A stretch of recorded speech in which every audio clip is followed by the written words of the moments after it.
आज है 25 अप्रैल 2023 दिन मंगलवार। Welcome back to clean news UP. चलिए देखते हैं उत्तर प्रदेश की 25 फटाफट बड़ी खबरों को। देश को टेक्सटाइल हब बनाने में यूपी की होगी महत्वपूर्ण भूमिका। 5 साल में 7500 करोड़ निवेश का लक्ष्य। केंद्र सरकार की मंशा है कि आने वाले कुछ वर्षों में भारत ग्लोबल टेक्सटाइल का हब बने। इसके लिए महत्वाकांक्षी लक्ष्य भी रखा गया। मसलन केंद्र की मंशा 2030 तक 100 अरब डॉलर लगभग 8,250 अरब रुपए का वस्त्र निर्यात का है। इधर उत्तर प्रदेश की योगी सरकार भी प्रदेश में वस्त्र उद्योग की बेहद संपन्न एवं शानदार विरासत के मद्देनजर यूपी को देश के टेक्सटाइल इंडस्ट्री का हब बनाने को प्रतिबद्ध है। डबल इंजन की सरकार की प्रतिबद्धता के नाते इस महत्वाकांक्षी लक्ष्य को हासिल करने के लिए पहल भी शुरू हो चुकी है। आज 25 अप्रैल को आएगा 10वीं और 12वीं का परिणाम। यूपी में हाई स्कूल और इंटरमीडिएट परीक्षा के लिए परिणाम आज जारी किए जाएंगे। सचिव माध्यमिक शिक्षा परिषद ने पत्र जारी कर इस बात की जानकारी दी। बोर्ड सचिव दिव्यकांत शुक्ला के मुताबिक बोर्ड का परिणाम आज 25 अप्रैल को दोपहर 1:30 बजे प्रयागराज स्थित मुख्यालय से जारी होगा। इस बार की बोर्ड परीक्षा में करीब 58 लाख विद्यार्थियों ने पंजीकरण कराया था। योगी बोले, आप अमरोहा की ढोलक बजाओ, हम माफिया को नो कर्फ्यू नो दंगा, यूपी में है सब कुछ चंगा। 11 मिनट के भाषण में मुख्यमंत्री योगी आदित्यनाथ ने तिगरी गंगा मेले का नाम लेकर लोगों की धार्मिक भावनाओं को साधने के साथ अपराध विकास और सरकार की उपलब्धियों पर गिनाया। उन्होंने कहा कि आप अमरोहा की ढोलक बजाओ, हम माफियाओं को बजा रही हैं। उत्तर प्रदेश में नो कर्फ्यू नो दंगा, यूपी में है सब कुछ चंगा। कहा कि प्रदेश में कर्फ्यू नहीं, कांवड़ यात्रा चलती है। अमरोहा को 2 एक्सप्रेसवे की सौगात दी, जिससे अमरोहा में विकास के पंख लगेंगे। प्रदेश में अब तमंचा रंगदारी नहीं, इन्वेस्टर्स डेस्टिनेशन पहचान बन गई है। परिवार के कमाऊ सदस्य की मौत होने पर राज्य सरकार देती है 30,000 रुपए की आर्थिक सहायता। यूपी सरकार गरीब परिवारों के लिए कई सरकारी योजनाएं चलाती है। ऐसी ही एक योजना राष्ट्रीय पारिवारिक लाभ योजना है। इस योजना के तहत यदि किसी परिवार के कमाऊ सदस्य की मौत हो जाती है तो उसे 30,000 रुपए की आर्थिक सहायता दी जाती है। इस योजना का लाभ शहरी और ग्रामीण दोनों गरीब परिवारों को मिलता है। यूपी का स्थायी निवासी होना चाहिए। जिस सदस्य की मौत हुई है वो गरीबी रेखा से नीचे आना चाहिए। अगर आवेदनकर्ता शहर में रहता है तो उसकी सालाना आय 56,000 और ग्रामीण में रहता है तो सालाना आय 46,000 रुपए से कम होनी चाहिए। अतीक और अशरफ की हत्या को लेकर सुप्रीम कोर्ट में सुनवाई आज। वकील ने की है 183 एनकाउंटर्स के जांच की मांग। माफिया अतीक अहमद और उसके भाई अशरफ अहमद की हत्या की स्वतंत्र जांच कराने को लेकर सुप्रीम कोर्ट में दाखिल याचिका पर सोमवार को सुनवाई हुई। इस याचिका में यूपी में 2017 के बाद हुए 183 एनकाउंटर्स की जांच की भी मांग की गई।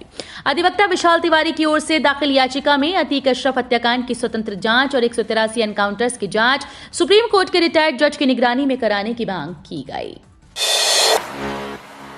कानपुर एयरपोर्ट के लिए टर्मिनल का काम पूरा। 26 मई को सीएम और नागरिक उड्डयन मंत्री करेंगे लोकार्पण।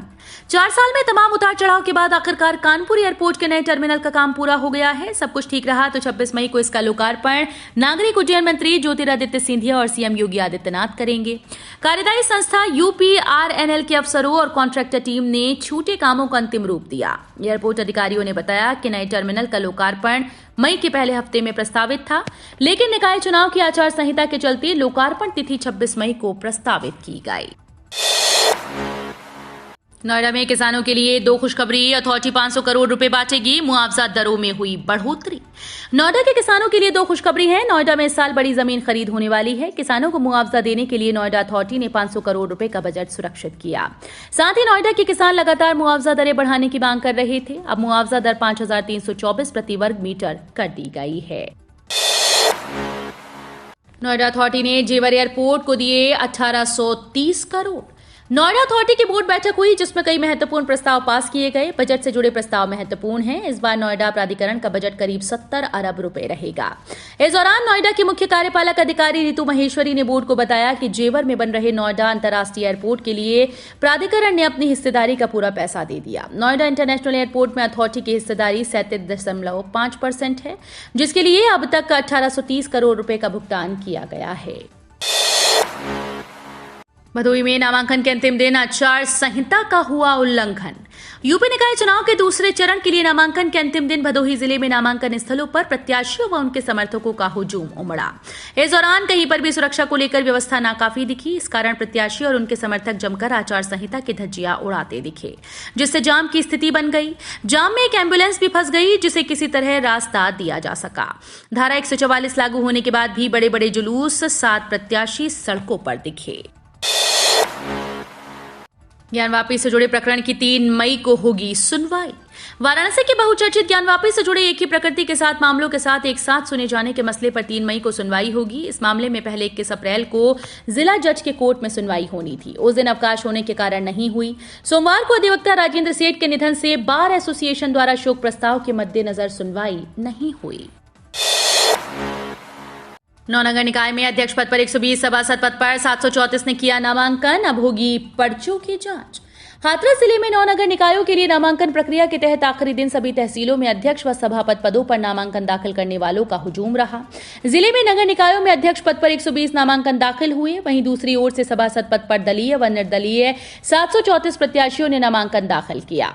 नामांकन प्रक्रिया को लेकर सभी तहसीलों में आखिरी दिन सरगर्मी देखने को मिली। गोरखपुर में भाजपा और सपा ने नहीं दिया टिकट, थाम ली झाड़ू।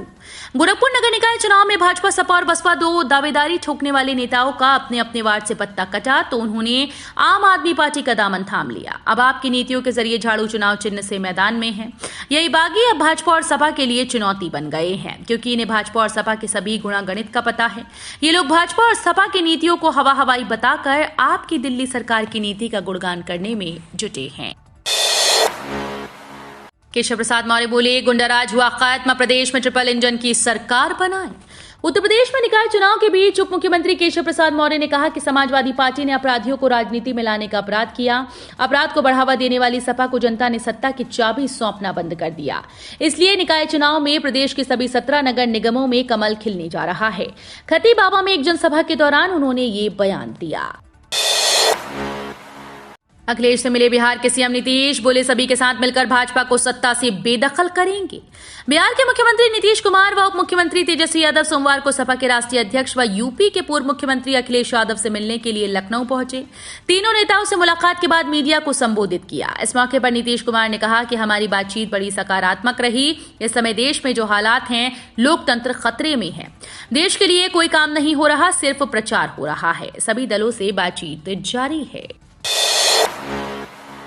सुबह शाम मौसम सुहाना, दोपहर में निकली धूप, अगले 1 सप्ताह में हो सकती है बारिश। अलीगढ़ जिले में सोमवार सुबह तेज हवा चलने से मौसम सुहाना हो गया। दोपहर में कुछ घंटे तेज धूप खिली, लेकिन शाम होते ही मौसम फिर से सुहाना हो गया, जिससे आम लोगों को गर्मी से राहत मिली। वहीं शाम के समय लोगों ने मौसम का मजा लिया। सोमवार को जिले का अधिकतम तापमान 35 डिग्री सेल्सियस दर्ज किया गया, जो सामान्य से 4 डिग्री कम था। वहीं न्यूनतम तापमान 20 डिग्री सेल्सियस दर्ज किया गया, जो सामान्य से 2 डिग्री कम रहा। शिवपाल का भाजपा पर पलटवार, कहा बीजेपी अब किसी का भी चरित्र हनन करने वाली पाठशाला बन गई है। सपा विधायक शिवपाल सिंह यादव ने यूपी निकाय चुनाव के लिए जारी किए गए भाजपा के गीत पर कड़ी प्रतिक्रिया दी। उन्होंने कहा कि भाजपा आज सड़क छाप गुंडों की भाषा की प्रतीक व किसी का भी चरित्र हनन करने वाली पाठशाला बन गई। सपा की जड़ों में लोकतंत्र, समता और एकता के मूल्य बहुत गहरे हैं। तमाम जुल्मों और षड्यंत्रों के बावजूद हम उठ खड़े होंगे। सपा की जड़ों में लोकतंत्र, समता और एकता के मूल्य बहुत ही गहराई तक हैं। अब यूपी किसी की बपौती नहीं, सीएम योगी ने सहारनपुर में भरी हुंकार, विपक्ष पर तीखा हमला। मुख्यमंत्री योगी आदित्यनाथ ने सोमवार को विपक्ष की पिछली सरकारों पर निशाना साधते हुए कहा कि अब उपद्रव एवं माफिया नहीं, बल्कि उत्सव एवं महोत्सव उत्तर प्रदेश की पहचान है। सीएम योगी ने रंगदारी न फिरौती, अब यूपी नहीं किसी की बपौती, और आज यूपी में न कर्फ्यू न दंगा, आज यूपी में सब और है चंगा जैसे नारे दिए। उन्होंने कहा कि अब उपद्रव नहीं, उत्सव हमारी पहचान है, माफिया नहीं, महोत्सव हमारी पहचान है। सहारनपुर से सोमवार को नगर निकाय चुनाव प्रचार की शुरुआत करते हुए योगी आदित्यनाथ ने चुनावी सभा में अपनी सरकार की सिलसिलेवार उपलब्धियां गिनाई। यूपी दिल्ली एनसीआर के श्रद्धालु हो जाएं सावधान, पूर्णागिरि धाम में दर्शन के दौरान तीर्थयात्री हो सकते हैं परेशान। यूपी, दिल्ली, एनसीआर सहित देश के अन्य राज्यों से पूर्णागिरि धाम में दर्शन को जाने वाले तीर्थयात्री अलर्ट हो जाएं। धाम में दर्शन के दौरान उन्हें परेशानी हो सकती है। हालांकि जिला प्रशासन का दावा है कि तीर्थयात्रियों की समस्या का हर हाल में हल निकाला जाएगा। पारा चढ़ने के साथ ही पूर्णागिरि धाम में पानी को लेकर परेशानी बनी हुई है। सिद्धमोड़ से मुख्य मंदिर के बीच पानी की आपूर्ति ठीक से नहीं हो पा रही। इस वजह से श्रद्धालुओं और स्थानीय लोगों को दिक्कतों का सामना करना पड़ रहा है। पुजारियों ने पेयजल आपूर्ति में सुधार न होने पर नाराजगी जाहिर की। जिसने कभी योगी पर करवाया था हमला, उस मुख्तार अंसारी की किस्मत का इसी हफ्ते होगा फैसला। यूपी में माफिया अतीक अहमद और उसके भाई अशरफ बेटे असद के अंत के बाद अब प्रदेश भर के माफियाओं को डर सताने लगा है। इसी हफ्ते माफिया मुख्तार अंसारी और अफजाल अंसारी की गाजीपुर एमपी एमएलए कोर्ट में पेशी है। 29 अप्रैल को गाजीपुर एमपी एमएलए कोर्ट में गैंगस्टर एक्ट के तहत फैसला आना है। चर्चा है कि मुख्तार अंसारी को एसी पर आने का डर सता रहा है। दरअसल ये वही मुख्तार अंसारी है जिस पर साल 2005 में मऊ दंगे का आरोप लगा था। इन दंगों के बाद सीएम योगी आदित्यनाथ ने मुख्तार को पीड़ितों को इंसाफ दिलाने की चुनौती दी थी, तो गोरखपुर से मऊ के लिए निकले सीएम योगी को दोहरी घाट पर ही रोक लिया गया था। गोरखपुर में बसपा प्रत्याशी के प्रचार में लगी गाड़ी का हुआ चालान, सपा को चेतावनी देकर छोड़ा। उत्तर प्रदेश में निकाय चुनाव को लेकर सरगर्मी तेज हो गई। सभी पार्टी के प्रत्याशी चुनाव प्रचार में जुट गए। हालांकि इस दौरान उम्मीदवार नियमों को ताक पर रख देते हैं। इसी क्रम में गोरखपुर में प्रचार में लगे वाहनों को जब नायब तहसीलदार और पुलिस ने जांच किया तो बसपा के नगर पंचायत अध्यक्ष प्रत्याशी की गाड़ी में कमी मिली, जिस पर उसका चालान कर दिया गया। लखनऊ, कानपुर, नोएडा के बाद यूपी के इस जिले में जाएगा ग्लोबल इन्वेस्टर समिट का सबसे ज्यादा पैसा।